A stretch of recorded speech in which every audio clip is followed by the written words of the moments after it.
हर पिता का स्वप्न होता है कि उसकी पुत्री को ऐसा वर मिले जो सर्वश्रेष्ठ हो, सर्वोत्तम हो। इसी उद्देश्य से मैंने अपनी पुत्री सीता के लिए ये स्वयंवर आयोजित किया है। जैसा कि आप सब जानते हैं कि इस स्वयंवर की शर्त यह है कि जो भी भगवान शिव के इस महाधनुष को उठाकर उस पर प्रत्यंचा चढ़ा देगा, वही व्यक्ति मेरी पुत्री सीता को वरण करने का अधिकारी होगा। मैं महर्षि याज्ञवल्क्य और ऋषिगणों के आशीर्वाद से इस स्वयंवर को आरंभ करने की घोषणा करता हूँ।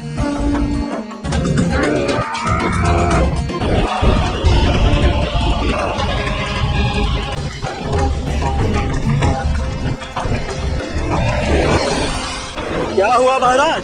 आप तो धनुष को स्पर्श करने की विचार से भयभीत हो गए।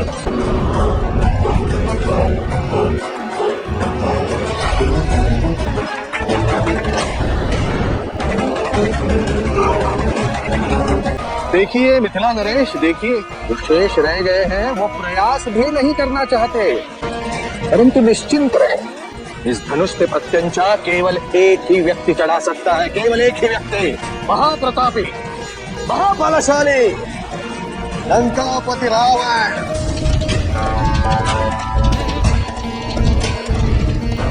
भाग्यशाली हो तुम महाराज जनक। तुम्हारे पूर्वज देवव्रत के पास धरोहर के रूप में रखा गया यह शिव धनुष, परंतु अब इसको विदा करने के लिए तैयार हो जाओ, क्योंकि इस पर प्रत्यंचा चढ़ाकर अपने साथ लंका ले जाऊंगा।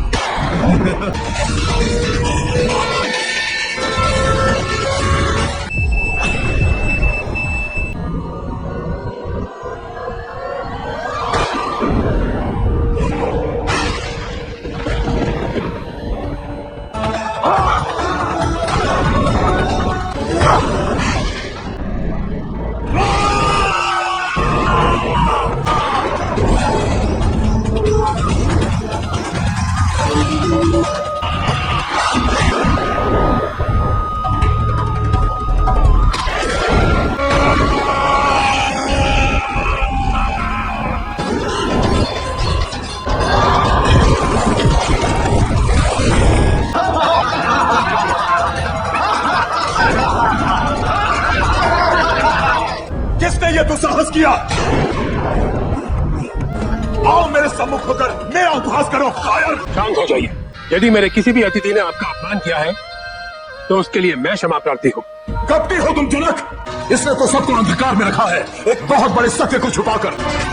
क्या तुम में से किसी को भी ज्ञात है कि अपनी पुत्री कहकर जिस कन्या का स्वयंवर आयोजित किया है इसने, वो इसकी पुत्री है ही नहीं। वो तो इसे कहीं पड़ी हुई मिल गई थी, जिसे अपने भवन में उठा लाया। किसी को नहीं पता कि इस कन्या का वंश क्या है। लंकेश, आप धनुष नहीं उठा सके, इसमें लज्जित होने की कोई बात नहीं। तो आपको मेरी पुत्री के लिए अपशब्द कहने का कोई अधिकार नहीं। आपको स्वयंवर की मर्यादा का स्मरण रखना चाहिए।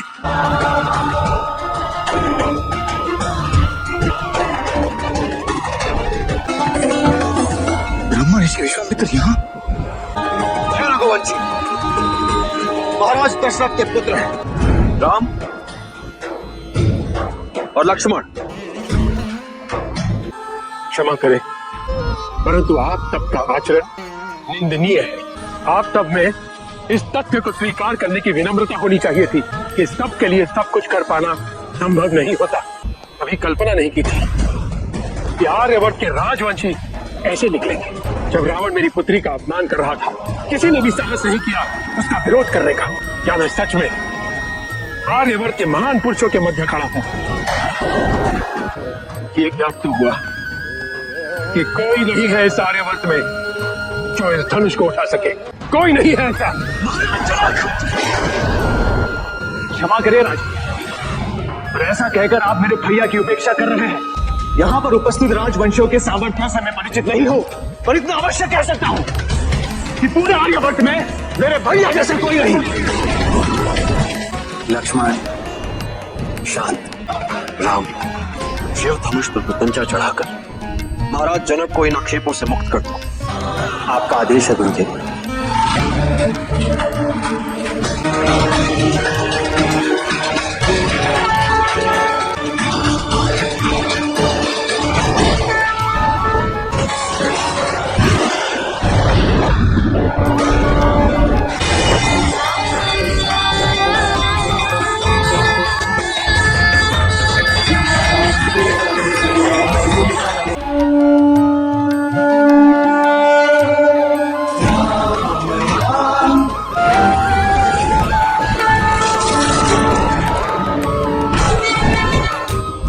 मुझे भी ज्ञात नहीं। और मैं रघुनंदन से निवेदन करता हूँ कि वो यहाँ उपस्थित सभी अतिथियों को बताएं कि उन्होंने ये धनुष क्यों तोड़ा।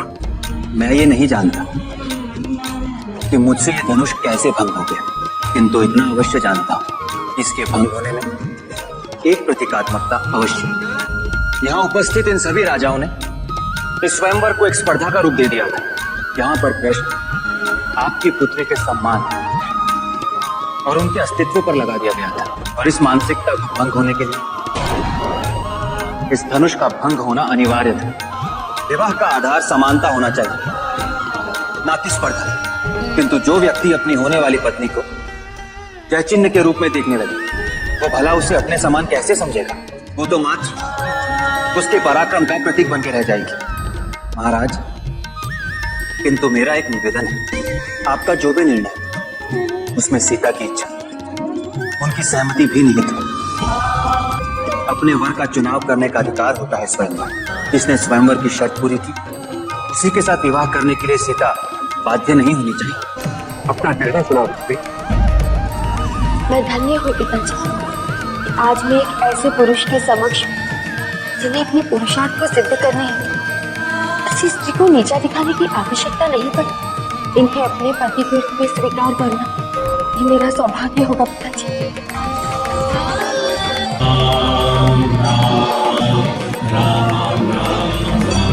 ससी ही सभीत देत जयमाला गावहि छवि महाराज, स्वयंवर के नियमानुसार मैंने वरमाला ग्रहण कर ली, किंतु विवाह हेतु अग्रजों का आशीर्वाद एवं सहमति अनिवार्य है। किसी के भी जीवन का कोई भी शुभ कार्य बिना माता पिता के आशीर्वाद के संपन्न हो ही नहीं सकता। इसीलिए आपसे निवेदन है कि कृपया मेरे माता पिता को इस स्वयंवर की सूचना भेजिए।